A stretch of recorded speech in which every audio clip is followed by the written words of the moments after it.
What was it like on the set of Little House on the Prairie? The actress who played Michael Landon's wife says it wasn't as wholesome as it seemed. For nearly a decade, millions of American families gathered around their television sets every week to watch the Ingalls family navigate the trials and triumphs of pioneer life on the windswept prairies of Minnesota. Little House on the Prairie was more than just a television show. It was a cultural institution, a weekly ritual, and for many viewers, an emotional anchor to a simpler, more wholesome vision of what American life could be. Based on the beloved autobiographical book series penned by Laura Ingalls Wilder, the show aired its first episode on September 11th, 1974, and ran for 9 remarkable seasons before concluding in 1983. Even decades after the final episode aired, the series continues to captivate new generations of fans through reruns and streaming platforms, a testament to its enduring charm and emotional resonance. But here's the thing about beloved television classics. The closer you look, the more you begin to notice the cracks in the carefully constructed facade.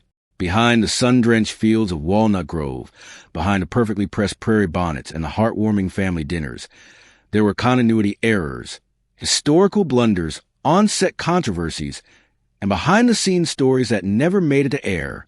The editors did their best. The producers worked tirelessly, and the cast poured their hearts into every scene. Yet some things slipped through. Some things were never caught. And some things, frankly, were simply too embedded in the production to fix. Today, we are pulling back the curtain and taking a long, honest look at the bloopers, mistakes, scandals, and off-camera realities that the show never quite managed to edit out. So settle in, because what follows might just change the way you watch Little House on the Prairie forever. Before we dive into the bloopers and behind-the-scenes revelations, it is worth grounding ourselves in a piece of history that the show got completely right, and that many viewers assumed was pure fiction. Walnut Grove, the small frontier village at the heart of the Ingalls family story, is a real place. It sits in Redwood County in southwestern Minnesota, founded in 1874 and incorporated in 1879. Laura Ingalls Wilder herself lived there during several formative years of her childhood, and the experiences she had in that region formed the emotional backbone of her book series.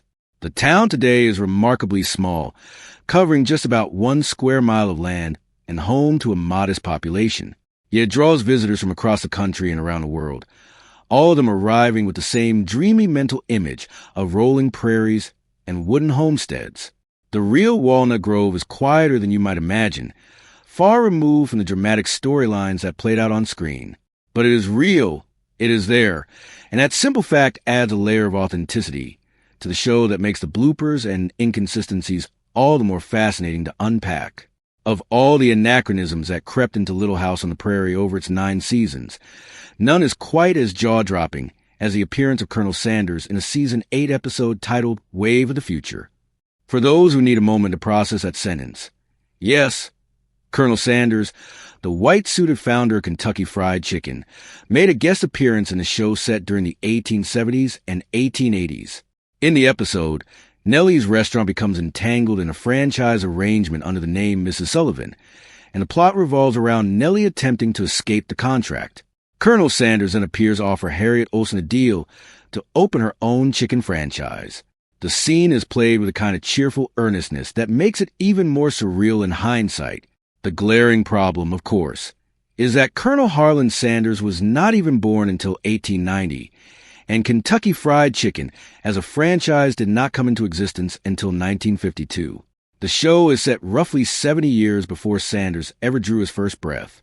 How this made it through the writing room, past the producers, through editing, and onto national television without anyone raising a hand is one of the great mysteries of American broadcasting history. It stands as one of the most spectacular anachronisms in television history, the kind of blooper that makes you genuinely wonder what else might have slipped through without anyone noticing. The Colonel Sanders incident was egregious precisely because it was so visible, so specific, and so impossible to miss once you know about it. But the anachronism problem on Little House on the Prairie ran much deeper than one peculiar guest appearance. Throughout the series, careful viewers began noticing that the clothing and hairstyles worn by the cast were not always consistent with the historical period the show was depicting. The most commonly cited example involves the undergarments worn by Caroline Ingalls, the family matriarch. In several episodes, Caroline could be observed wearing a bra, an item of clothing that was not commercially invented and widely adopted until 1912, decades after the period in which the show is set, for a production that prided itself on capturing the spirit and texture of 19th century frontier life. This was a notable oversight. The hairstyle issue was equally widespread. A number of female cast members appeared with perms and curl styles that were far more home in a 1970s salon than on a Minnesota Prairie homestead in 1880. Even Melissa Gilbert, who played the show's central character Laura Ingalls, acknowledged in her own recollections that her hair was frequently styled in a way that felt more contemporary than historically accurate. These were not corner-cutting decisions made cynically. They were simply the natural result of a production team that was inevitably rooted in its own era. When you are surrounded by the hairstyles and fashion of the 1970s every single day, it is remarkably easy to let a little bit of that era bleed into the wardrobe trailer. One of the quieter, more amusing categories of Little House bloopers involves the reuse of props in ways that create unintentional continuity chaos. Eagle-eyed fans who have watched the series multiple times, and there are many such fans, have noted that certain items appear in wildly different locations throughout the show, apparently teleporting from household to household between episodes.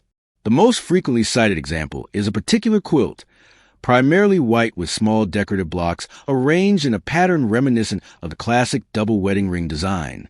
This quilt has been spotted on the Olsen family bed, on the bed of Charles's parents, and on the beds of various other characters across multiple episodes and seasons.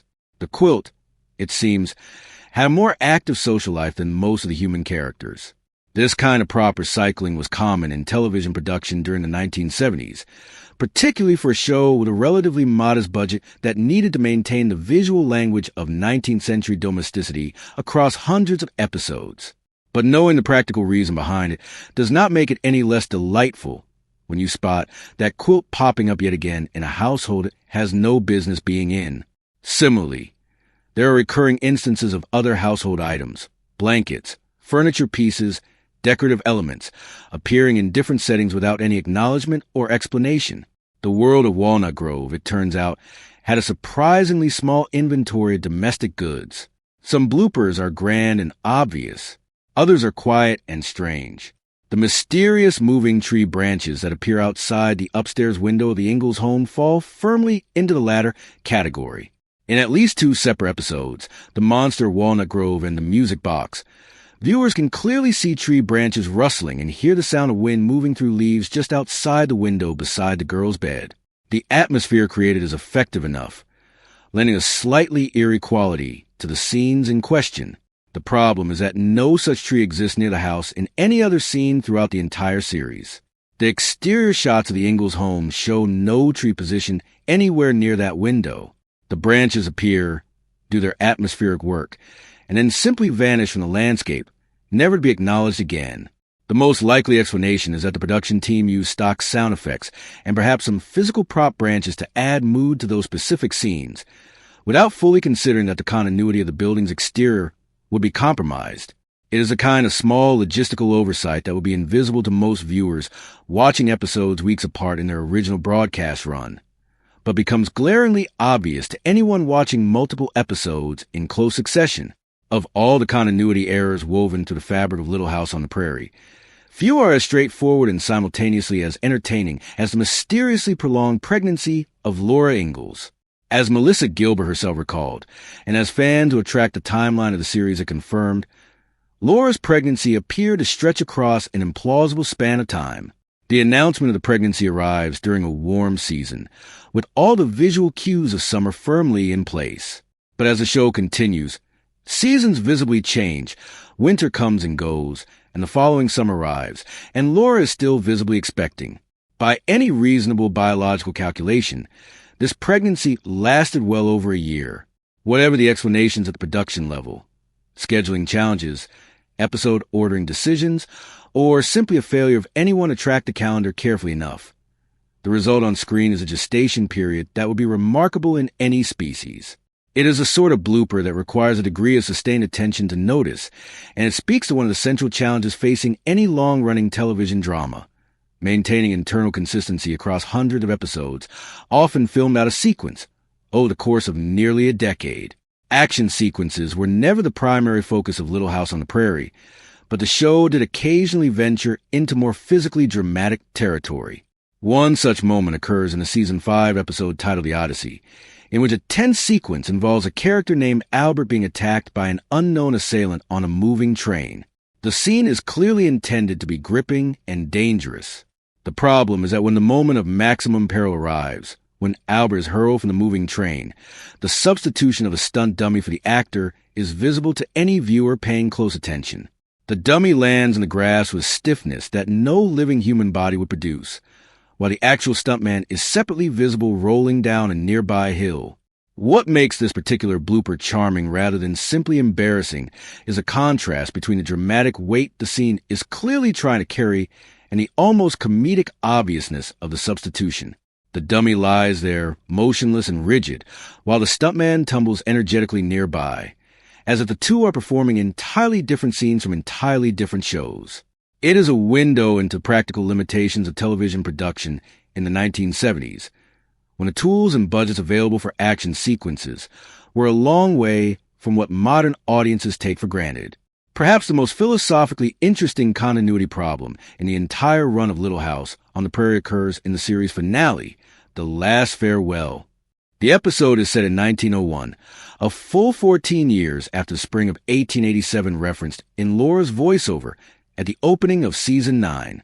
By any logical reckoning, the characters who were adults in the earlier seasons of the show should appear as elderly men and women by the time the finale rolls around, and the real Charles Ingalls, whose life the show loosely dramatized, died in 1902, just 1 year after the finale setting. Yet when The Last Farewell airs, almost nobody is aged. The characters wander through the story looking essentially identical to how they appeared a decade earlier in the show's timeline.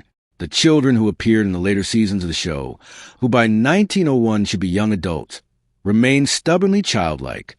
Time, it seems, was not something the production team was particularly eager to reckon with. This is, of course, an almost universal challenge for long-running television dramas. Aging makeup is expensive, time-consuming, and frequently unconvincing. And audiences, broadly speaking, prefer the familiar faces of the characters they have come to love over accurate representations of biological aging. But the gap between the stated timeline and the visible reality of the characters in The Last Farewell is substantial enough to be genuinely jarring for anyone who pays attention